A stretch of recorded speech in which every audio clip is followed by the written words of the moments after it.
Atina gaddisa Sabona roba Atina wante Eyo sinkora Yo bela elle Si argin kufa Na kobli ayo Tiyana sora Wafulene eyo tiyabuka Nafje chakafhe wa ayo tiyo Agakanke erut ayo yada Nafje chakafhe wa umatiya Galataki ayo anmamin basa Ansido Wane an harkada be Galata ayo aninindeni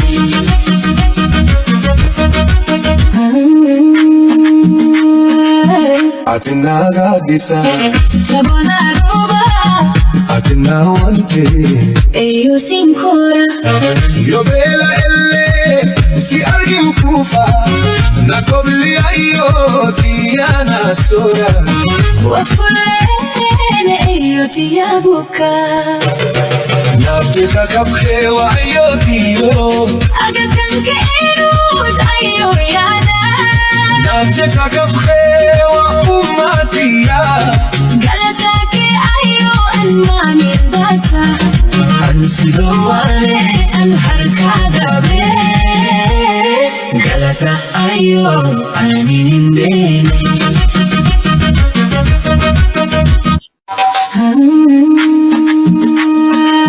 Atina gaddisa Sabona roba Atina wante Eyo sinkora Yo bela elle Si argin kufa Na kobli ayo Tiyana sora Wafulene eyo tiyabuka Nafje chakafhe wa ayo tiyo Agakanke erut ayo yada Nafje chakafhe wa umatiya Galataki ayo anmamin basa Ansido Wane an harkada be Galata ayo aninindeni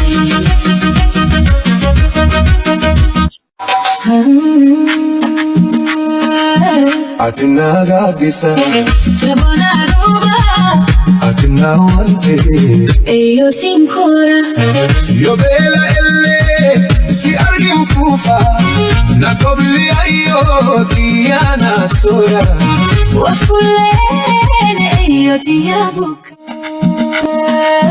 Atina gaddisa Sabona roba Atina wante Eyo sinkora Yo bela elle Si argin kufa Na kobli ayo Tiyana sora Wafulene eyo tiyabuka Nafje chakafhe wa ayo tiyo Agakanke erut ayo yada Nafje chakafhe wa umatiya Galataki ayo anmamin basa Ansido Wane an harkada be Galata ayo aninindeni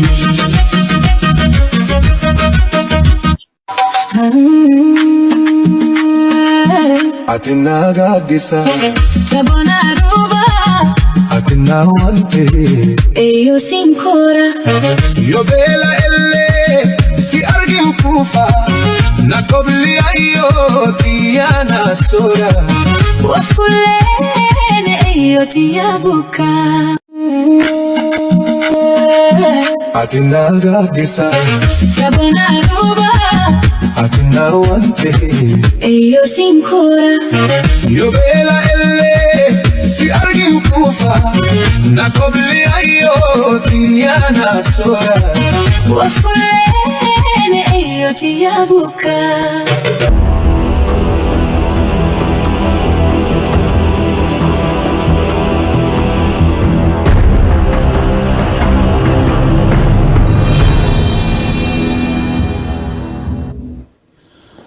Yooyyaa ammaas yooyyaa ilmaan ayyaa bakka jirtan marattuu nageenya keenya ka waaqaa ka oromummaadhaa ka waan irraa maddee sanaa dhaqqabu warra sanii bareefillee akka multan warra sanii dheellee akka multan salaamullaahi alaykum warahmatullaahi wabarakaatu ashama harka fuune nooru ariibuu qariibuu anaa dhufu welcome to Shabboo Media sanii jenna arra keessummaa jajjaboo lama qabanne sanii dhiyaanne intala jabduu fi haadha intala jabduudha qabannee sanii dhiyaannee jira gara keessanii akkatti simattan hin beeku gara kiyyaan ammoo afeerraa keenya kabajanii as dhufu isaaniitiif galatoonfachaatiin gara sagantaa keenyaa seennaa meegaa hannagee sanaa gaafatanii taafti gaafii bal'inaanii waliin dachaanaa adeemuu hawaasa keenyaa fi uummata oromoodhaa kaasiif idil addunyaa gubbaa jiru nagaa nu gaafadhu achumaan Aayishallee waliin harkina sumaanuu nagaa naa gaafadhu.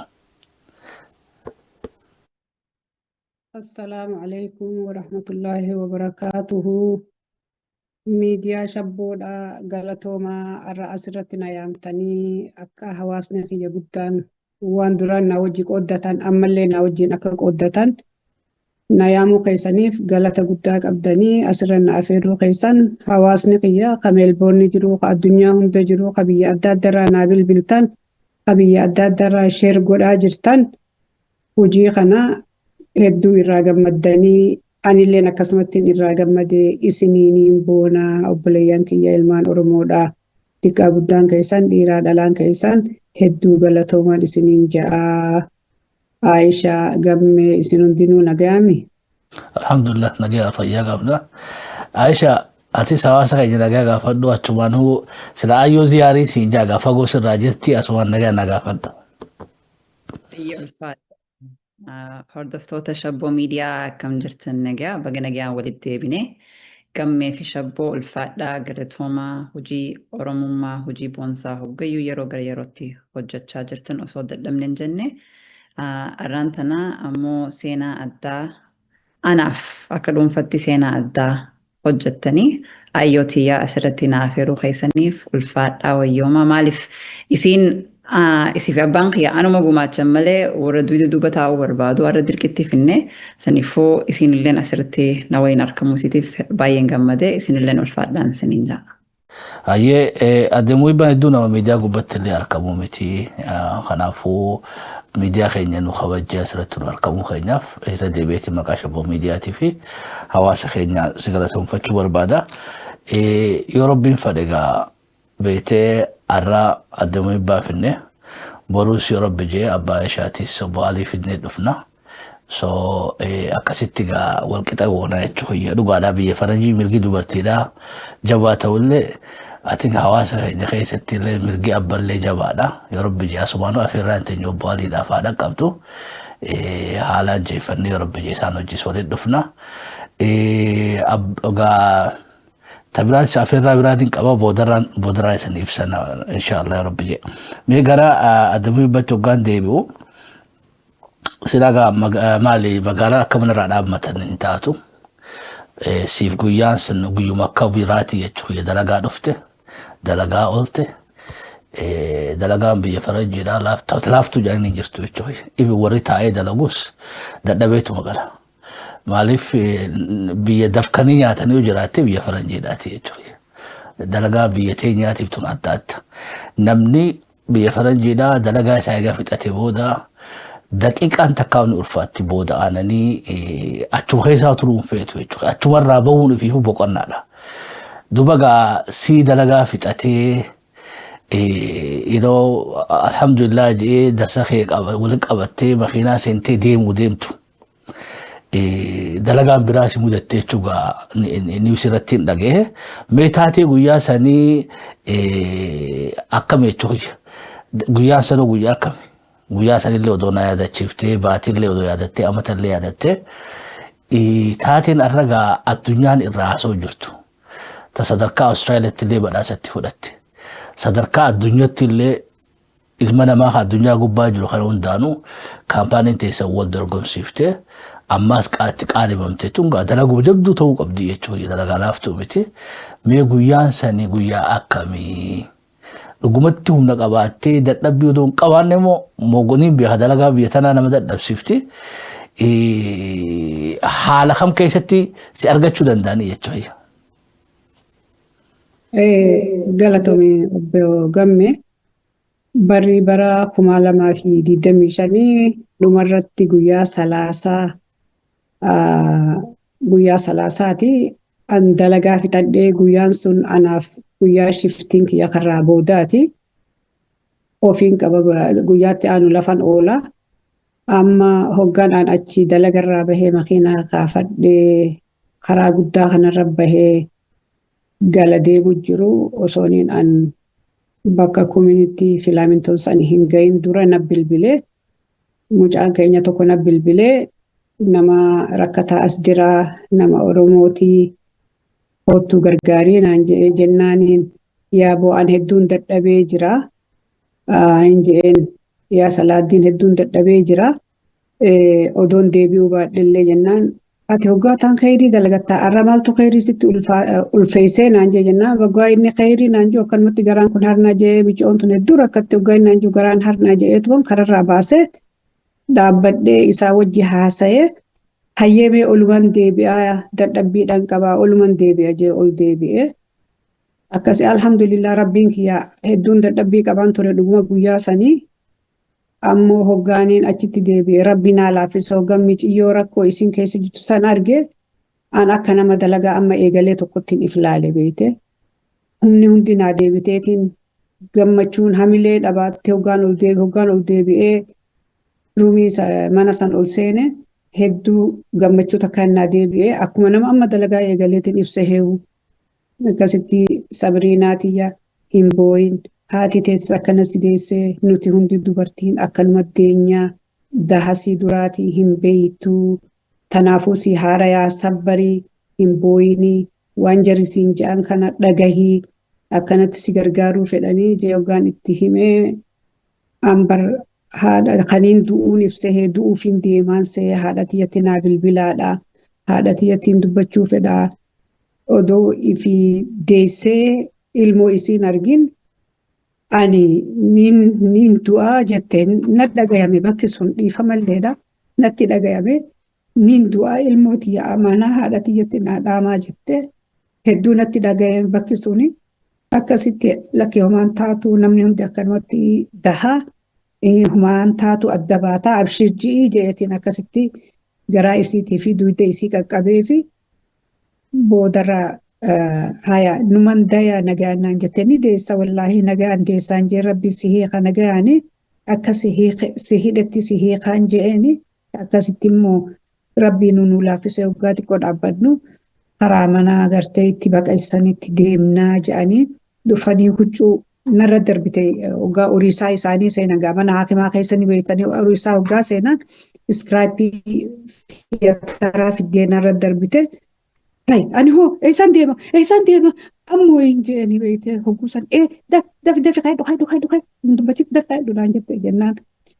Dafeetumaan akkumaan jirutti ifi gakkaayee jala deemee hoggaachi dhayne harka isii qabadheetii wajjin akkasitti wajjin turree itti haasawaa turee bira dhaabbadhee akkasitti hoggaa gartee daa'imni keessaa baasan. Laal hay Sabrina beebintee dhuftee bar jennaan ay beebintii hagamit dhuftii naan jettee beebintee dhuftee laaluun feeta jennaan laaluun fedha naan jette beeyte hayyee laaluu feeta hayyee jaratti itti himnaan jarri ni laaltii irraa gartee xiqqoo waan irraa hahaynee waa sirreessitu qabnaa gijaanii xiqqoo dhaabbatanii ol fuudhanii achirraan garsiisan. Isinu alhamdulillah rabbi addan na baasee jettee rabbi addan si baasee hin jeen beekte alhamdulillah akkasitti maal haadha tiyyaan garaagarummaa naa qabdaa naan jette isin yaa adaadaa naan jette guusan gaa aadaa teenyatti nama guddaa wayi maqaa yaamani yaa adaadaa maal haadha tiyyaan garaagarummaa naa qabdaa naan jette homaa takka haati teetillee yoo as jiraatte wama an sii godhe kana sii goote kana ol siin gootu hin jeen beekte rabbumaa sii godha. Kasani achi jarri haakimaa doktorootaa fi neersonni illee hedduu si gargaaranii galatoomaa ji'iini hin je'eeni akkasitti itti dubbadhee addaan baanee karaa gartee wanni deemne karaa riikabarii deemnee riikabariillee bira taa'ee akkasitti itti haasahee hoggaa riikabarii seennu hogguu isiin akka nama rafuu taate sidiiseetiin rafinaan jennaan rafii bara lilmee sidiran kana akkana si godhe rafiin je'een beekte ilmoo isii achirraa fuudhanii karaa niyaaneetol ni kutti ol baasanii siree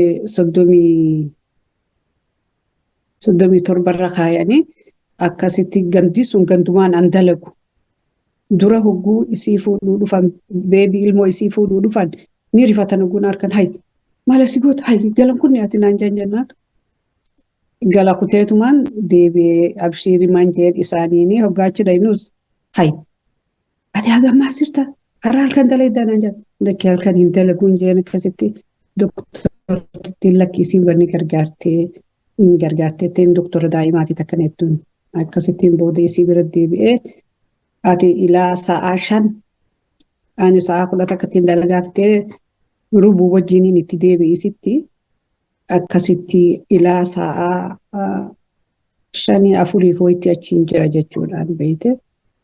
Alhamdulillahi rabbi akkasin naa laaffisee dhiifama yoon haasawallee sitti tursiisee gamme. Hayyee ulfaadhu galatoomii maal deesse gawaan deessees nutti hin himne. Isi daa'ima dubra deesse maqaan isii Maryamii michoo bareedduu takka deesse. Maashaallah. Rabbi nagaanaa guddisuufi. Rabbi haa guddisuu fi kan biraa yoon doggoruu baadhe akkaan seenarra dhageetti dahuun tun isiidhaa homa duraan na fakkaata. Daa'ima duraati daa'ima duraan deesse. Hangafa isii. Daa'ima duraati. Duuba gaa amma uummanni faranjiidhaa akkatti isaan lafa kaayanii waan isaan godhanii fi olitti taati gootee fi irra guddoo kan seenarratti argetti isaan waan fayyaadhaa ta'u ogummaadhaa guutuudhaaf qophii ammoo afaan itti dubbachuu hin danda'an jajjabeessuu san hin danda'an abdii itti horuu san hin danda'an baaraga guddoo akkasiin qabdee fi cinqii gurguddoo keessa akka jirtu harkanii jiranii jechuudha. Dhufiinsi kee kun isii tasgabbeessuu fi abdii itti horuu fi gaatuu akka ibsiteettu sadarkaa abdii kutannoodhaatiif dhaammata irraa hojjetti jechuudha. Mala xiqqoo booda beektee wasiyaa himachuun ooltu jechuudha. Olmos nama dhaammatee afaan du'aa gahee nama kana ati beektee tasgabbeessitee ibimmaan irraa hidhee dafka irraa hidhee bikkummaan guddoo faranjoonninu harkan maali muuxannoo dahuudhaa kana atachi jiraachuudhaan isiidhaaf jijjiirteedha. Otoo atachi jiraachuu baattee isaaniifillee ba'aa guddoodha. Ta beektee wallaana mufachuu dhufteefillee waan jabduudha. Duuba maaltu si dhagahame jechuudha nama kana muddame kana jajjabeessitee silaa isiin eega deessee ilmoo harkuudhaaf dheebuu guddoo qabdi gammachuu san kan walumaan qooddatamu akkam jechuudha. Lakki gammachuu san hedduu wajji qooddanne anilleen akkasitti rabbiin harka kiyya irratti odoo isii homaan godhin jarri dhugaadha warri haakimaa warri gartee ogeettiin warri dhalchiisu nagayaan miiciyyoo hedduu tajaajila bareedaa kennanii fi Royal Women Hospital staff isaanii hedduu tajaajila bareedaa kennanii fi garuu afaanitti walii galuu dadhabanii bakka afaanii sanitti hedduu rakkataniitiin hoggaan an deebi'u rakkoo teenya nu furtee ati rakkoo teenya nu furtee jedhan beeyte akkasitti si kafalamuu qabaa naan jedhan laan kafalaminiin jeen ammaan kafalaan fedhu naan kafalaminiin jeen gizee san ani akkanumatti amala kiyyatti hogguun waa nama gargaaru fedhii waa nama gargaaru kanas niin qaba uumamaa rabbi naa kenne waaniin an guyyaa keessa harkadhee miti waaniin an gartee if goggodhuuf ijoollee miti ammoo dhugumatti hin qaba uumamaan fedhiidhaan humnumaan itti dhabe malee odoon dhaabbata nama gargaaru uummadhee humnumaan fedha akkasitti fedhumatiyya isaan rabbiin gartee fedha isaatiin ofee miciyyoodhaan walirra nu fidee milkitti naa jijjiire ammoo anis gammachuun qaba akkasitti isii bira dhaabbadhee isii gargaaree ifitti qabu saniif nama keedhiisii nama biraatiifuu akkasitti ni rifatta ilma namaati. hawaasni keenya hedduu wal gargaaruu irratti nama gargaaruu irratti amala kana numa qabnaa ammallee waan kana itti fufuun nurra jira jeetumaan abdadha inshaallah ya rabbi jee. I think waan jabdu kaastee Aishaa sittiin deebi'a. Wanti jabduun ati kaafte keessa fedhii beektee ilma namaa hunda gargaaruudha. Keessaa dubartii gargaaruudha. Bakki hojjettullee waa bakka hospitaalaati. Ammoo waan ati jettee irraa tabeetee garaana nyaattee jiraatte silaa haalli naan jee kana ooluu gargaaruun hin fedha. Silaa beektee hujummaan xiyyaa'u tana taateen hin fedhaadha. I think ta'uunuma dandeessii jeetumaa yaada jechuudha. Ugaati akkas jettu kana yaadnee billicna jee jechuudha. Inumaatu maaliif beektee hawaasa keenyaatu hin beekne malee taatoonni akkana beektee jalqaba waan guddoodhaa ta'an jalqaba piroojeektii tokkodhaa ta'an addunyaa tana gubbaratti faawundeeshinoonni jiran hundinuu ka'umsa akkanarraa ka'anii jechuudha. Meegaa akka muhibbatti atummaan niyyannaan ati Royal Melbourne Hospitaalii fi fuusi cinaan dhaabbatan fakkaata. Addunyaanuu yoo rabbiin fedhe inshallah badhaasa amma dorgommii keessa jirtu kanallee rabbiin si milkeessee achirraa harkattees hojii kee kana itti fufuun ma dandeessina fakkaata. Maaliif hoggaa jenne wanni ati irra goote tun eessatti irra haqaa yoo jenne Oromiyaa keessa. So gargaarsi harkannaan waan irra beektee tajaajila akka Royal Melbourne Hospitaalaa kan beektee biitii tun qabdu odoo carraan akkasii si argame biyyattuu waan kanaa akka inni ijoollee tajaajiluudhaaf qophii ni qabdaa'edha. Maaliif micoota akkan arge beektee iskuula dhayitee baadiyyaa isaanii barattoota isiitiif barsiisota isii ibsitee fi akkatti miilaan deemaniif rakkoo isaanii miliyoon 20 ol kanneef yeroo garii istooriin hundinuu vaaliyuu qaba jechuudha. Uummanni addunyaa kuni wanni hundinuu gatii isaan bira qabdi. Ani badhaasni kunuu beektee dhahaa bu'uuraa sii ta'uu qaba. Egaa fedhii sansa keessa jiraatte fedhii gootee maaliif hambifta? Yoo rabbiin fedhe fixadhu badhaa kaas deemu kana miidiyaan keenya si bira jirra. Aishaan si bira jirti. Project buhana sila sadarkuma foundation ettu I don't know muhibba foundation yettuni yoo fete mico daa'ima Mariyamaa foundation yettuni I don't know garuu dubartiin teenye gargaarsa akkana itti haajamtiidha. So hojii odoo carraa akkana harkatte asitti isaa ta'u biyyattis hawaasa keenya keessaa dubartoota dahinsarratti rakkatan cinaa dhaabbachuudhaaf fedhii ni qabda jechuudha. Akka malee fedhiin hin qaba. Numa dhabaatu duraanis gaa ni beektu hawaasni keenya waa godhuudhaaf humna nu feesisaa humna hin qabnu sanumaaf malee akka maleedhaan fedha biyya teenya keessatti waan gargaarsaa dubartootaa fi keessattuu ijoollee xixiqqoo akkatti kararratti dhukkubsattu tana gargaaruuf fedhii guddoodhaan qaba. Bara hawaasa keenya irraa raajamtu hawaasni keenya yoo fedhe haasi gargaaru. Hawaasa keenya sila hawaasa beektee xiqqaadha jechuudha. Projektii gurguddaa akkanaatiif I think Australian stooriin kee huni hulaa biraatu ni banaa jeetii yaada jechuudha. Even hawaasa keenya illee haa irratti himaatu ammoo hawaasa keenya alattu stooriin kee bara stoorii Austraaliyaa ta'ee jira. Yoo rabbiin fedhe ammas stoorii addunyaadhaa ta'uu ta'a jechuudha. Gaa kana hireedhaa dhufe hireen tun ammoo badhaasu kana qofarratti quuftee akka mana galtuun barbaadu. Aishaa kanarra yaada maal qabda? Ta duraati maaltu si dhaga'ame harmeentee ayyoontee beektee hojii tolotoltummaa akkanaatiin maqaan dhawamuun badhaafamuun badhaasa kanarra olillee kan sadarkaa addunyaa irratti kaampaaniin international kaampaanii kun qopheeffate irratti qaalibamu siitiif maaltu si dhaga'ame achumaanuu ammallee waan biratti hafee jira ummaan ta'e ammallee fedhii ni qabdi jechuudha.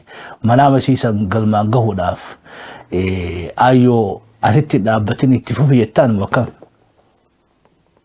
Galatoome ulfaadhu gammachuu guddootu natti dhagahame fedhii isii kana galma geessisuudhaaf illee karoora guddaa qabna.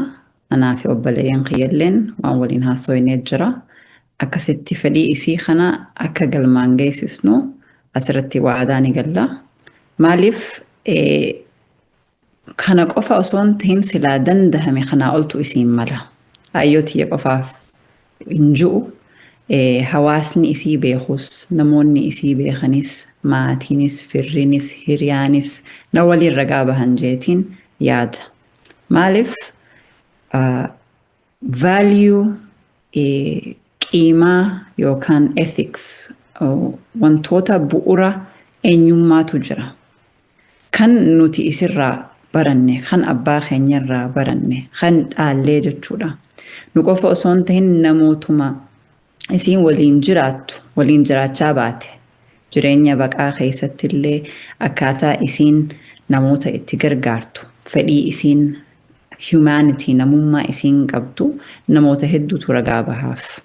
Nutilleen haga xiqqaa tokko isillee gahuu baadnu rubuu isiitilleen geenyu ammoo at least waan itti amantuu fi mallattoo namummaa san nutti dabarsite jeetiin yaada akkasittiin fudhadha. Amma seenaa isiitillee irra hedduu isirraa dhaga'urra obboleeyyan isii warra isiin biyya baqaa keessa wajji turte. Gaafan dura Austraaliyaarraa gara Ameerikaa imalu 2008 jechuudha. High school fixeetiin holiday biyya kana dhufe. Hoggaan dhufe yeroo Osfaanaatiin dhufe. So namoota hedduu ka isii beekanii wajjiniin wal baree jechuudha. Hiriyoottan isii firoottan obboleeyyan hedduudhaan wal arke. Seenaa ayyootiyaa isaanirraan irra baradhee jechuudha. Isin akkaatuma biyyaatti baqatanii fi oromummaa fi kana nu barsiiste malee seenaa ifii akkanaan namaaf godhe akkanittiin nama gargaare jettee waan ijaan agarru malee takka afaaniin dubbattee hin beektu. Garuu namoota isii beekurraa gunuu himan guddaa na boonse. I'm very proud of her. I'm very proud that I'm her daughter. Intala isii ta'uudhaaf hedduun bona. Intala abbaa kiyyaa ta'uudhaaf hedduun bona. So saniif guddaa isillee galatoomfadha waan isiin na dhaalchistee fi waan na barsiiste irratti more ammallee kana caalaa daranittillee waa hedduun isirraa baradha jeetin yaada. So gammee keenya gabaabdumatti hedduun isirraa gammadee jechuu barbaadeeti. Waa'ee faawundeeshinaatu. So yaada bareedaadhaa itti fufii hungaa miti kanaa oluu uummata keenya tajaajiluu dandeessa jettaani. Akka ajaa'ibatti waa'ee faawundeeshinaa kana maaliif isilleen maatii guddarraa dhufte isilleen haala akkanaa kana abbaa isiitirraa dhaalte maatii isiitirraa dhaalte haadha isiitirraa isaanilleen nama gargaaruu jaalatu amma biyya baqaa san keessatti nama qubsiisaa turanii qabsoo Oromoo keessatti illee qooda gurguddaa qaban akaakoon kiyya abbaan isii Haji Ahmadoon jechuudha. So isilleen waan kana dhaalmayaadhaan as keesse waan ta'eef faawundeeshina jaarmaya gargaarsa namoomaa kana itti fufu godhuudhaaf mariirrallee yeroo dheeraa turte nama miskiina hiyyeessa dubartoota waanuma isiin amma badhaasa itti argatte jechuudha. Kana godhuudhaaf hedduu yaada mariirra turte ammoo marii san galmaan geessisuun nu qabdi. So nutiitu inshaallah yoo rabbi jee irratti jabeessine waan san akka gadhaabdu goonaa jechuufadha. Ayyee ulfaadhu galatoomee tun isan laallatti wanni akka shabboo miideetti isan gargaaruu jiraatte we are more than happy. Isan wajjin dhaabbachuudhaafi mee gaafii tiyyatatti aantu beektee Aishaan joornaalistummaa tanaas jabdu beektee na dursiitii miidiyaa irratti na harkaan gaafii tiyya beektee jechuudha gaafii kiyya katti aanu beektee jirti. Akkuma Aishaan sirraa beektee fakkeenya dhaaltetti atis nama sii fakkeetee qabda jechuudha. Mee Haji Ahmadoo fuuldura bittaa ta'uu nama akkam turan haati teetoo nama akkam turanii. Isaanirraa wanni dhaaltanii jirti jechuudha waan ammatti godhaa jirtu kana keessatti. Hedduun dhaalee abbaan kiyyaa akka namni hundi beekutti qabsaawaadha. Qabsaawaa gartee biyya isaatiif illee qabsaa'aadha. Uummata isaatiifis bakka uummanni isaa rakkatetti qabsaa'aadha. Namni Soomaaliyaa jirullee turellee ni beeka. Namni biyya adda addaa tures ni beeka. Biyya keessattis ni beeka. Rakkatallee hedduu gargaara. Nama kana ifitti qaba. Nama karaa deemu kanas ifitti qaba. Namni kun akkanan jiru sun akkas hin jiru. Keessumaa karaa deemtu ni bulchaa. Ajiriidha. Waan san ani irraa dhaaleetiin obboleeyyan kiyyaas irraa dhaalanii akkasumatti qabsoos itti fufaa akkasumas nama gargaaruus ittuma fufaa amaluma godhannee waan san nuti amma waan nama gargaaruu fi gartee wanni kan amala godhanneetuma akka amalatti ilaalleetuma ajri rabbitti haa katabu jennee dhiifne amaluma godhanne. Tanumarratti mee waan beetee si gaafachuu fedhu keessaa bargaa hedduu waan barachuu qabnu jiraachuu wanni barachuu qabnu wanni Haaji Ahmadu Oromoo godhee lakkoofsan qabdu amma badhaasni hin jiru jechuudha. Mamii irraa dubbatamutti hin jiru. Wanni xiqqoon ati goote tun ammoo irraa addunyaa tana irraa haasa'e jechuudha. Dhiiroo namni keenya kuni gatii nama gargaaruu kana galteefi jirti jechuudha. Amma silaa dubbiin hospitaala ta'uu baatte hawaasuma keenya keessaa wanta irra jajjabduudhaa taate nama hagoote wayii lakkoofsa qabdi jechuudha. Baraarra uummanni kuni waan beetee takkitti ati goote san gatiitti kennaniiti siyuu onnachiisanii hamilee si ijaaranii inumaatuu barsilaa nama gargaaruun dhabe malee tanaa oluuniin godhaa keessa si galchanii jechuudha hamilee kee ijaaranii. Ammoo waan tanarra gurguddoo hawaasa keenya keessatti maatiin kee godhee jira ati gootee jira. Namni keenya barachuun qabu jechuudha. Arra silaa badhaasa kana nutoo maaliif siin kanneen jechuudha. Akkuma hawaasa jettu addumuu baama waan akkanaa goote. Waan akka ati gootee sana hedduu dhibba meeqaa jira. Aadaan tun uumamuu qabdu jechuudha. Aadaan nama toltuu hojjetee beekamtii kennuudha. Maaliif nu keessatti hin uumamne?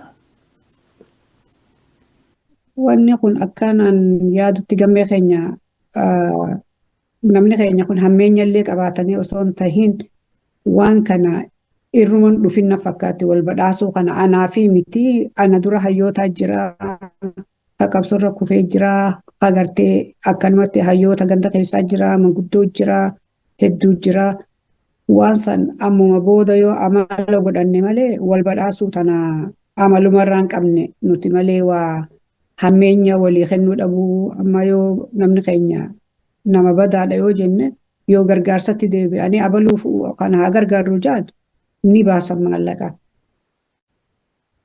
Ammoo wal badhaasanii hamilee walii taanii osoo jiranii osoo jirru abaluu kana haa badhaafnu jechuun hawaasa keenya keessatti ni baramini.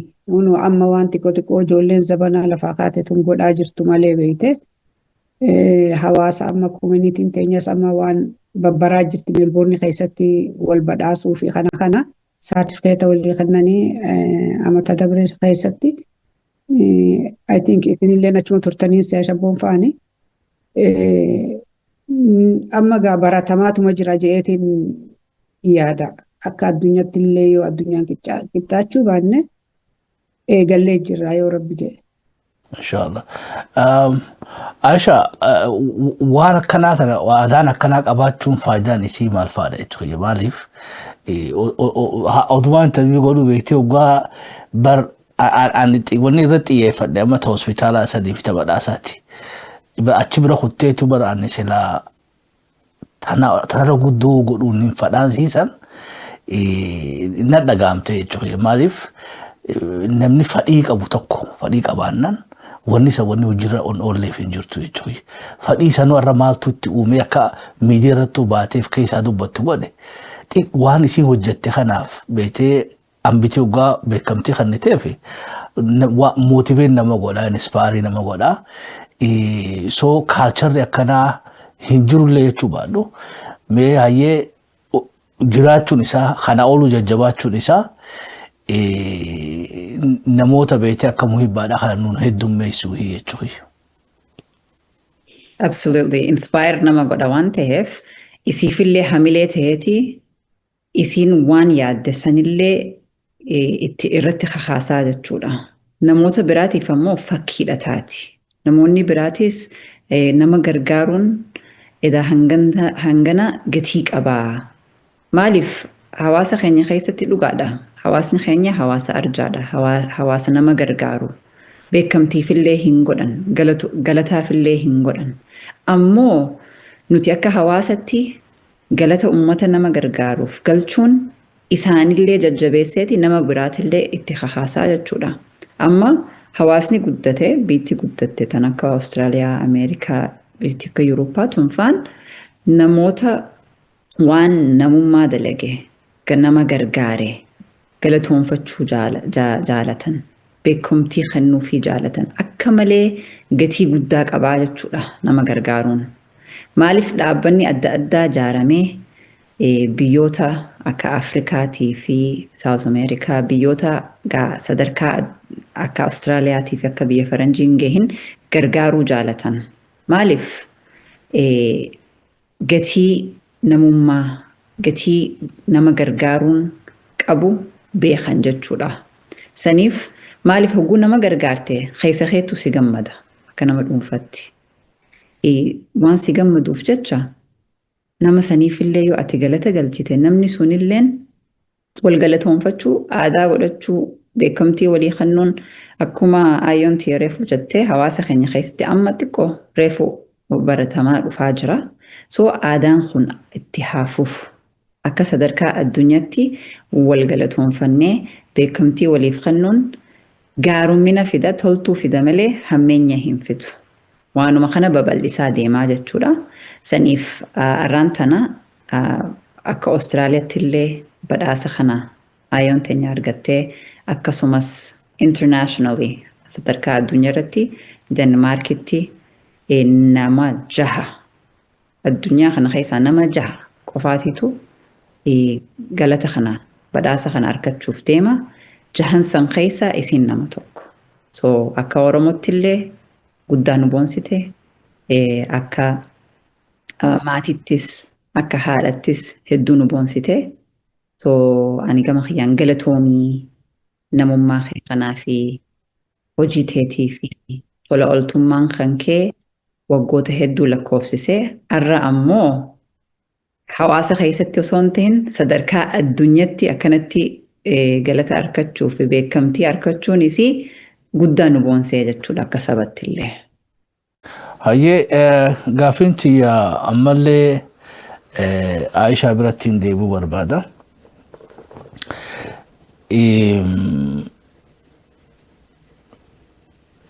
Amma gaa waan guddoo ati irraa dhaalte qabda.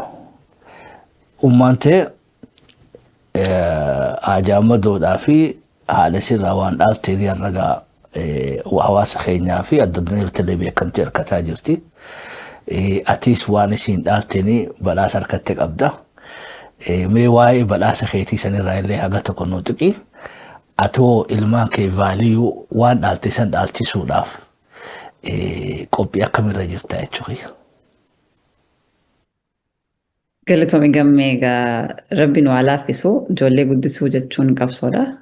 So har'a qooda abbaa keenyaaf keenya amma ilmaan keenya guddisaa jirru. So hanga dandeenyutti value nuti baranne osoo guddachuu jiru baranne isaanillee dhaalchisuudhaaf tattaaffii godhaa jira. Isaanillee warra nu caalu Rabbi nuuf haa godhu. Anilleen badhaasa tokkoon harkadhee badhaasa tokkoof hin dorgomee Voices Magazine jaarmayoota warra Afrikaatu hundeesse. Irra hedduun isaanii warra gara West Afrikaatii fi East Africa irraa warra Keeniyaatu keessa jira koreessanii. Jaarmanii sun magaziina ji'aan baasanii Voices sagalee hawaasaa jechuudha. So hawaasa Afrikaa ka biyya kana keessa qubate hojii isaanii, hojii daldalaa, barnoota, aartii, miidiyaa waan laalchise oduu dabarsanii jechuudha. Garuu waggaatti badhaasa qaban. Badhaasa sanirratti namni nominate na godhe, anonymous nama nominate na godhe sanillee hin beeku. So namoota nominate godhaman keessaa garee yookaan media influencer leadership award kajuu jalattiin garee san jalattiin nominate godhame nuti nama 4 turre so gaafa san ji'a March keessa bahee dorgommii san irratti illee hawaasa khayyaatu akka malee hirmaatee hawaasni khiyya waan san na injifachiise hedduun isaan galatoomfadhaa galataa hammanan jaamne na biraa qaban hawaasni khiyya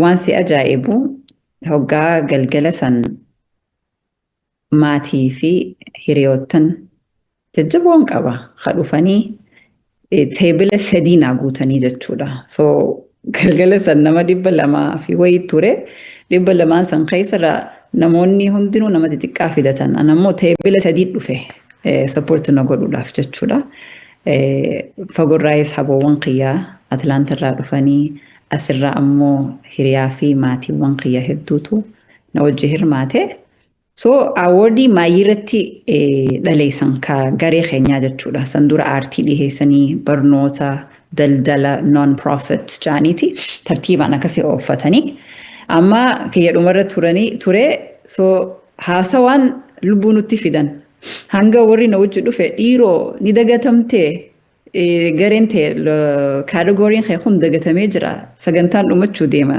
hanga ja'anitti jechuudha lubbuu nuuf fidanii dhumarra ammoo the winner is Aisha Ali ja'anii eeguu maqaan yaaman teebilli 3 kiyya guututti je'ee iyyee hamilee naaf tahanii jechuudha so good sagantaan san dhumate dura taa'aan jaarmee sanii dhufee na dubbate waan si ajaa'ibu waan naan jee ati namoota kategorii hunda keessaa dorgome keessaa supportera addaa qabdanaan jee supportera in person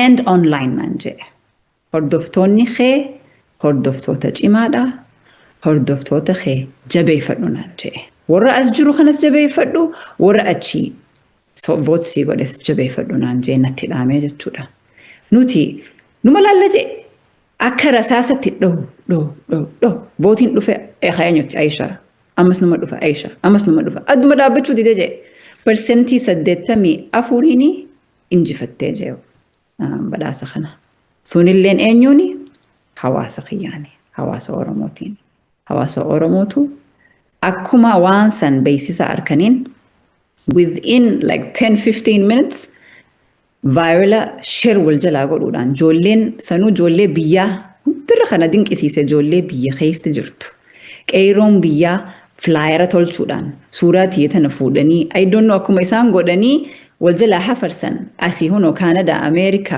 Europe biyyuma cufarraa warri hirmaate viidiyoo tolchuudhaan ijoolleen namni keenya hordoftoota gurguddaa qabu hedduutu waan kanarratti fardeeffatee hirmaatee waan kana akka Oromotti Aishaa tana moosisuu qabna like injifachiisuu qabna jaanii irratti xiyyeeffatanii irratti hojjetanii jechuudha akkasumatti hawwiin isaanii galma geessee jechuudha so galatoomaan gahee gahuufu ummata kiyya kanaa fi maaliif jaalalumaan an qabuuf daran godhanii nagarsiisanii jechuudha saniif hawaasni Oromoo irra deebinee badhaasa kana injifachiisuu keessaniif hedduu galatoomaa ulfaadhaa warri like na hordoftanii kanaan nageessan miidiyaaleen shabboo miidiyaa Oromiyaa Media Network OMN hundi keessaniihu warri waan kana keessatti hirmaattanii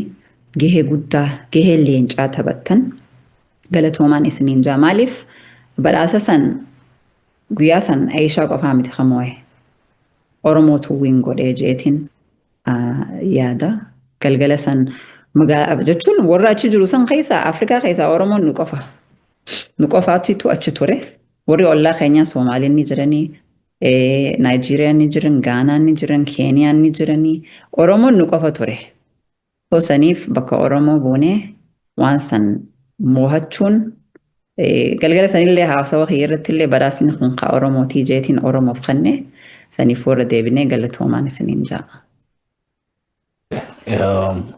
badhaasa san sila akkana dura keessa isa lachuun waan fadha. Anyway, maybe sagantaa itti aanu irratti nu barsiifte rabbiin fadhe. Adamuiba gaa badhaasa akkanaa Aisha Noggaa arkattee maaltu si dhaga'ame jechuudha. Hedduu natti dhaga'amee ni gammadee akka intala Oromoo tokkotti Oromoon hogguuniin laaluu kan isiin beeyne Awurooppaarraa, Ameerikaarraa, Kanadaarraa, biyyarraa akkuma isiin jette Awustiraaliyaarraa namni hundi wal dura qabee mici Oromoo takkaatu haajaa qabaamee farramaa bakka kubbaa dhaqanii manguddoon teenyas as Meelboornitti dhufanii ijoolleen teenya ta kubbaa taphattu naa himan nama wayii manguddoo wayiitu nutti dhufe akkana nuun je'ee nuti duruu farramnee jirra garuu immoo warran farraminillee farramsiifnee fi hoggaa ja'an hawaasni fi hoggatti nama bira dhaabbate gammachuu guddoo dhagaa hedduu Aishaalleen haa galatoomtu waan Oromoo irratti hedduu tattaafatte ammoo hawaasni kiyya dhibbaa dhibbatti galata gugurdaa qabdan akkatti isin Aishaa bira dhaabbattanii Aishaa intala tiyya naamoosiftan intalti tiyya anammoo isiniif gumaachee akkasitti galatoomaa Oromoon Shabboo miidiyaa miidiyaaleen hundi galatoomaa. Alfaadhu galatoomi. Aishaa ummaante hoggaa badhaasa harkattee waan guddoo nu yaadde jechuudha. Ati badhaasa na hoggaa harkattee wanni siraa eeggannu maal jechuudha. Do you have any because bakka ati itti fudhatte kun kaatagoorii jabaadha jechuudha. Kaatagoorii Oromoon ammallee itti ajamtu. I know you were doing it. Ammaan dura illee godhaa turte. Miidiyaa irratti isaa ta'u bifa hedduudhaan jechuudha. Arra hojii teessan hundatti beekamtii argachuun kun fuulduroo kaka'umsa akkamiitii si hanne jechuudha. Hagam wanni haaraa ta'e dhaga'uu teenyuun jirti jechuudha. Gaafii bareedduudha gamme miidiyaa irraa xiqqoo akka duraanii sanitti hedduu mul'achaan turre. Haaluma jireenya kiyyaa biizii na godhe hojii haaree tokkollee jalqabe sanuma biizii na godhe ammoo oguun haala hojii kanas sirreeffadhe dur caalaan dhufee miidiyaatti deebi'uu deema. So karoorri jiru showii tokkollee qabaachaa ture AOA show. So gama podcastii fi akkasumas showii san guddisuu irratti studio gadhaabachuu irratti san irratti xiyyeeffachuu jira. So haala mimmijeeffachaa jirra. Gara saniin sagalee ta'uudhaan hawaasa keenya beeksisuu irratti maaliif hawaasni keenya Oromoon bakkuma hundaa mul'achuu qabdi. Jabaachuu qabdi. Amma sadarkaa Oromoo keessatti osoo hin ta'in sadarkaa addunyaa irratti. Amma ispoortii keessatti Oromoon warra akka Siifan, warra akka Ali Ahmed sadarkaa addunyaa irratti gumaachitee jirti jechuudha. So bifa akkasiin miidiyaa irratti dalaynee karoora akkasii faatu jira jechuudha. Namoota adda addaa wajji partner godhuu miidiyaa kana gama kiyyaan irraa hirmaadhee bakka dur caalaa irraa argamutu jira jechuudha. Karoora akkasii faatu jira. Asumaanin carraa kana fayyadamee reefuu dhugaadha hawaasa kiyya galatoonfadhee garuu addatti hawaasa kiyya Awustiraaliyaa yaadadhee galatoonfachuu barbaada. Intala teenya jaanii anarrallee Awustiraaliyaan hibadha. Lammummaa Ameerikaa arrallee ati Ameerikaan taane hin taane jeetiin achi dhaabbadhaa jechuudha. Ani warra Awustiraaliyaati. Ani intala teessanii hawaasa Awustiraaliyaa hawaasa kiyya galatoomaa warra na guddisee na beeku jechuudha. Isaaniitiitu isaanillee qooda leencaa taphatamu badhaasa keessan keessatti addattiin galatoonfachuu barbaada. Naa jiraadha. Galatoom sila akkana jechuu baatte anuu keessatti qiroo mana ja'a jechuudha. Austraaliyaa yaadachuu keetiif ulfaadhu. I think gara xumuratti dhiyaachaa jira. Meegaa Adamu Hibbaa Aishaa hedduu hafee jechuudha Austraaliyaa keessatti. Tamma beekte warra amma ijoollee xixiqqoo harkaa qabuu fi warra beekte ta'ammoo guddisuu jirtullee harkaa qabu jira. Meegaa muuxannoo ati keessa dabarte. Tanarra beektee warra ijoollee ara guddifachuu jiruuf dhaamtu maali jechuudha. Maaliif hojii jajjabduudha dalaydee waan ati dalaydee jechuudha irratti hin boonaa jirra. Ati manni Oromoo hundinuu Aayishaa uumuun ma danda'an fakkaatti. Yoo karaa ati irra deemte san deeman. Beegaa waan muuxannoo taate qabdu hawaasa keenyaa dhaamtumaatu jira. Awustiraaliyaattis biyya keessattis idil addunyaarratti.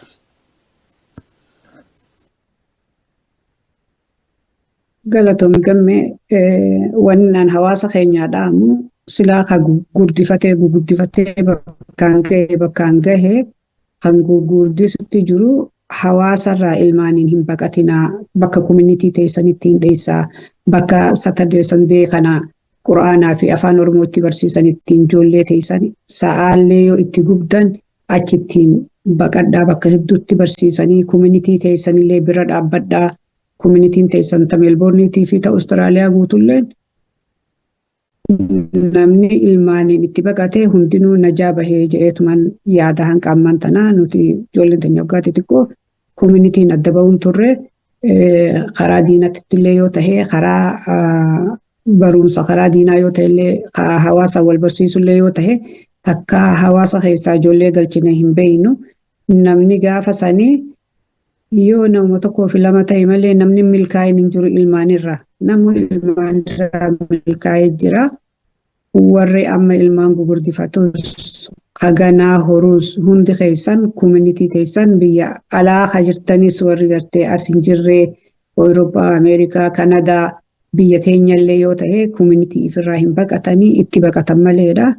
Koominitii teessan jabeeffadhaa, guddifadhaa ilmaan keessan achi geessaa gizee hedduu gartee waa hedduu isinii baran waan diinaa bichaa meeqa aadallee ni baranii akkasitti jabaadhaan isiniin jaa hawaasa kiyya bal'aa jeetiin dhaammadha gamme galatoon. Ayyee ulfaadhu galatoomii gara Aayishaa deebi'uudhaaf. I think fiildiidhaanis waluma dhiyaatan fakkaatti. Akkaan dhageetti afaan hiikuu tanaas hojii hojjettanii dhagee.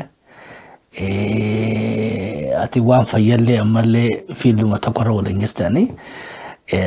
So mee gaafaas turte san waan mammaatii wajjin hawaasa keenya tajaajilu irratti waliin hirmaattan sanirraa illee haga takka hawaasa keenya akka barnoota ta'uuf na yaadachiisi. Lammaffaa ammas gaa fiildii fayyaa irratti hirmaattee jirta. Biizinasii ati istaablish gootee sana wajjin walitti hidhaadhamoo sanirra alaa gara biizinasaatinoo karoorri ati qabdu karoo nama keenyoo jajjabaadhaa jettaan jechuun yes poolitikaan nu barbaachisa hawaasa keenyaaf sagalee ta'uu nu barbaachisa qabsoon siyaasaa qofaa miti. Barnoonni fiifuu qabsoo hawaasa jabaa qabaachuun fiifuu qabsoo biizinasa qabaachuun fiifuu qabsoodha. Waa'ee biizinesaa keessattuu maal dhaamtaaf jechuudha namni keenya akka ka'umsa qabaatan. Xiqqoo asitti beektee waan waliin hojjettan afaan hiikuu irratti wajjii hojjechaa turtanii waan jechuun dhaga'ee sanillee haga tokko uummata kiyya na yaadachiisi. Kaafe ammoo maaltu gara fayyaa si oofee biizinasii kee haaraa ta'uu fiildii keetii walitti hidhaadhaahi konseptii biizinesaa kanoo namni keenya hubatee jira bal'inaan keessatti hirmaataa jira akka hirmaatanoo maal dhaamtaaf? Tole gammee ka afaan hiikaa gaafa yuunivarsiitii barachuu ture interpreting agency tokko jira onkol jaanini I don't know amma yoo jiraate yoonti adda baasuu dandeessi. Dalagaa jiraame dalagaa part-time barbaaddachaa ture yeroo sanitti amma isaan dhaqeen gaafadhee afaan Oromootiin dubbadhaa akkana jeeniiti. Hanga wayyaa gaafa san isaan nama afaan Oromoo hiikuu hin qabaniihu agency sanitti yeroo sanitti akkaan yaadadhutti. So interview na godhanii maal godhuu akkana ja'anii irra walii gallee kontiraatallee saayin godhadhee jalqabe dalagaa. Oguun jalqabu namoota ni yaadadha 2009 Austraaliyaan tun beektaa guutuu akka takka boqonnaa fudhattee baqataa fidurraa. Boqonnaa dheeraa booda 2009 influx of Oromo refugees Kenya, Uganda, Egypt irraa fiduu jalqaban. So warri sun hundinuu jaarmayoonni isaan bira dhaqan eejensii keenyaa wajjin waliigaltee qabu anaatitu afaan hiiku tureefi jechuudha. So clientiin kun heddumaateetiin ummaan tiyyeetuun waggaa taanuu tola nama gargaartii yoo maal qaba yoo na wajji waan kana join goote na gargaarte clientiilee kana jeen isii wajjinis haasawee ayyee rumaa rakkoon qabu isiin saaboodaa daleedii ganama lafa jirti silaa bakka boqattu tole eega namni keenya akka gargaarsa fedhe nan gargaara jettee jaras dubbisee jarrinis tole hayyee naan ja'anii walii gallee achi booda naafi ummaan tiyya paartnera taanee saanaan hin dandeenye siif hin dabarsaa saan isiin hin dandeenye naaf dabarsitii. So namoota Oromoo haga tokko qubsuma isaanii irratti qooda fudhannee jechuudha. Gargaarree akkasitti hariiroo bareedduu uummata keenya kanaa wajjin uummannee hanga hoggaa bakka jaarmaya san yookaan bakka beellamaa san dhaqan muhibbaadha barbaanna yookaan eeshaadha barbaanna ja'anii request godhanii jechuudha. San booda nu boodallee namoonni heddummaate ammoo hariiroo bareedduu waan wajji qabnuuf irra hedduu naafi isii request godhan. Ummaan tiyyees think namoota lama moo akkas neeyitee jirti eejensii sanii. Akkasitti namoonni sunis tajaajilaa bahanii. So history akkasii qabna. Namoonni biyya san qubate amma 2009 farma jidduu waggaa dheeraadha. Amma warra lafaa tahanii isaanuu ififuu nama qubsiisan jeetii yaada.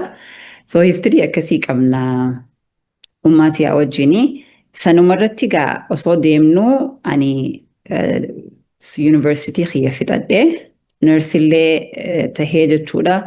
Nursillee khaliin itti ta'ee ayyumatii yaatu qooda irra qabaa ta'uu irratti na jajjabeessuu irratti na gargaaruu maaliif like nama gargaaruun akkuma reefu je'ee if gargaaruudha.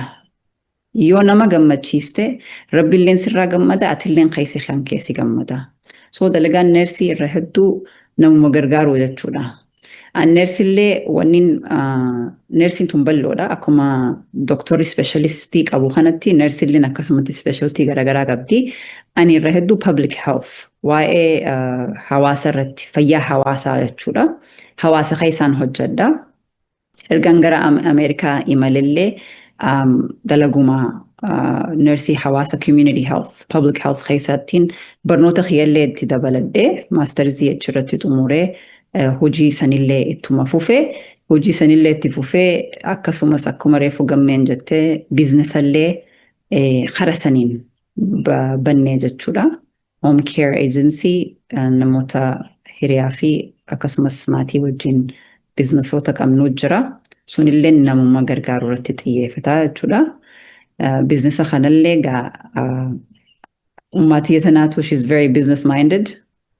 Irratti nu gargaaranii achi fagoo ta'aniiti business planii lafa naakeesii jechuudha.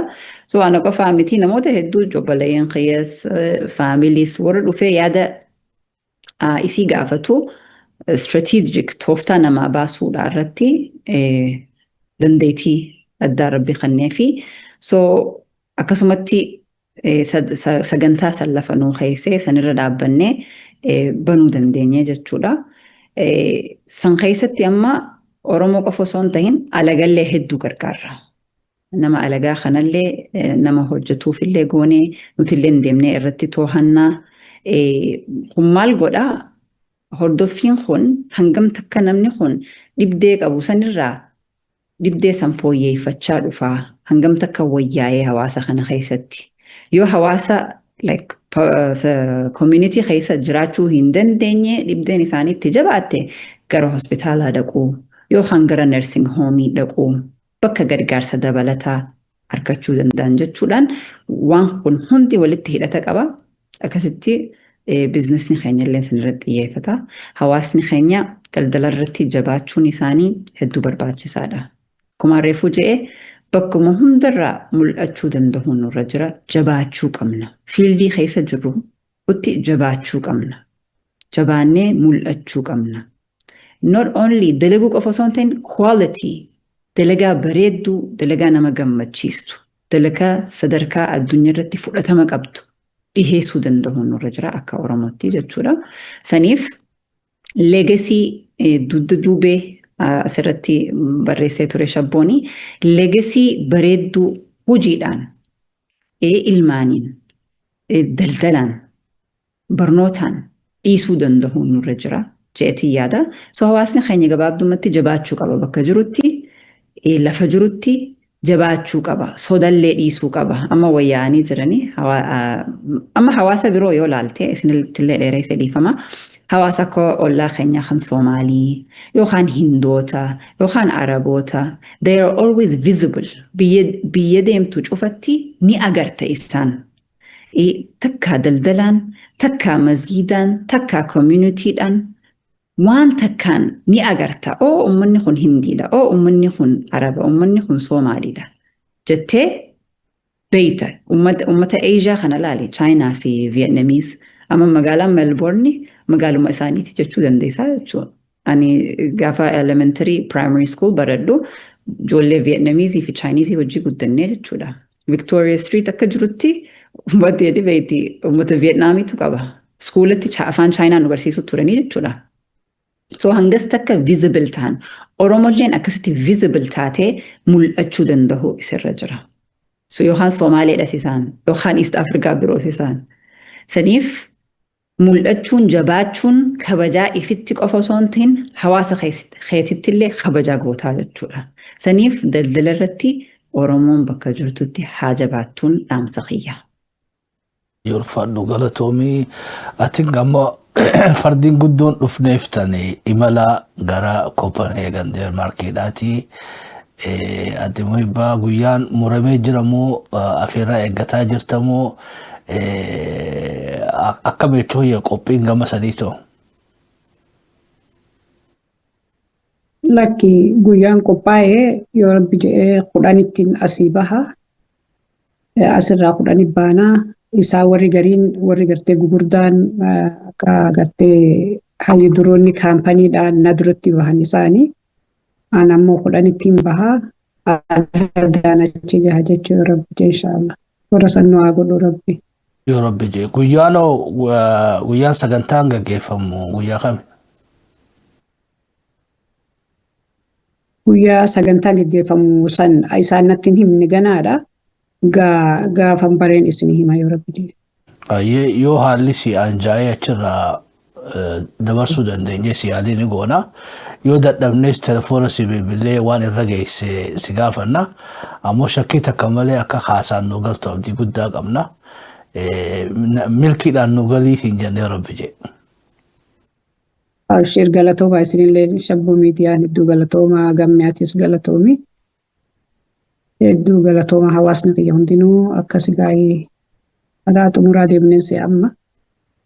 Dhaammattu ta'e irraan fadhee jiraattee carraa maayii si fi kannaa saboota garaa ishatti hin deebi'a. Oma galatoomaa ja'a agartee hawaasni kiyya galatooma akkaanaaniin eeyinettiin hawaasa kiyya. Anamma waan kana waan guddaa godhaan turre hoggaa Royal Women gallakkisee akka ajaa'ibatti hamanannaa bilbilan dhiiraa dhalaan hedduu namni asiimi biyya alarraa na bilbilan Ameerikarraa Kanadaarraa Awurooppaarraa biyya adda addaarraa na bilbilu jiran beekte an akkanattuu hin yaanne hagana guddatas jedhee wanni kun hin yaanne garuu hawaasni kiyya hedduu galatoomaadha. An akkuma nama gartee isin waancaa kana naa kennitan na fakkaataa ho'i. Galatooma hedduu galatooma. Ulfaadhu Daa'ishaa gara kiyyaa fixadhee sibirattoo wanti hafee jiraattee waan maayyiidhaa kan dhaammattu. Irra deebineetuma hawaasa keenyaan galatooma ulfaadhaa jennaani ayyootiyyaan irra deebi'ee baga gammaddee baga kanaan si gahee kanaa olliitu si mala sadarkaa addunyaa irratti akkanatti si galatoonfachuu fi beekamtii argachuu badhaasa argachuu kan kee akka intalateetitti hedduu na boonsee akka Oromottillee akka maatittillee hedduu nu boonsitee jabaadhuun siinjaa karaa nagaa imala gaarii imala milkii je'eetiin sidhaama akkasumas hawaasa kiyya irra deebinee galatoomaa ulfaadhaa hordoftoota Shabbootii fi Shabboo miidiyaa umrii nu dheeradhaa nuuf jiraadhaa. Wajee galatooma asumaanuugaa bal'amni keenya katti aanu abbaa Aishaa wajjini. Abbaa Aishaadhaati isaatti muhibbaa fi Aishaan akka sila nama warra miidiyaatti mul'atanii miti abdii guddaa qabna. Wayirra deemnee kadhanneetuma haalaan jeessinee isaanis yaamnee rabbiin fedhe. Asumaanuu afeerraan teenya beetee dubartii muhibbaa qofaa mi'eechu. Tadeessee saniis beettee ni barbaanna. Seenaa isii abbaan seenaadhaa isiidha. Yoo haalli si anjaa'e asumaanuu afeerraa shabboo miidiyaadhaa si haadha qabu dhufteellee seenaa teetillee nu himte. Maaliif dubartii biraatiif illee jajjabina taati fakkiidha taata. San qofaa miti eega ambitinuu gaadde muhibbaa akkana galatoonfatte. Ati yoo carraa beettee dhufteetti galata kee galfattu si barbaachisu jechuudha. Seenaan tun yoo ati keessaa mul'atte bareeddi waltajjiin tun si banaadha. Hootu hawaasa keenyatti illee waan dhaammattu yoo qabaatte adda muhibbatti illee yoo beektee miidiyaa kanarratti dhuftee galatoomii jetteen waluma jajjabeessuu san taati jechuudha. Nama toltuu hojjete kana galanni beektee biraa dhabamuu qabu. Namni nama galatoonfanne rabbillee galatoonfachuu hin danda'u. Ati illee baga rabbi nagaa siikee ilmoo teetillee beektee rabbi siif haa guddisu. Akkuma Aishaa tanatti boontu san rabbi si haa godhu jaa. Sagantaa keenya asirratti xumuranne afeerraan keenya si haa geessu.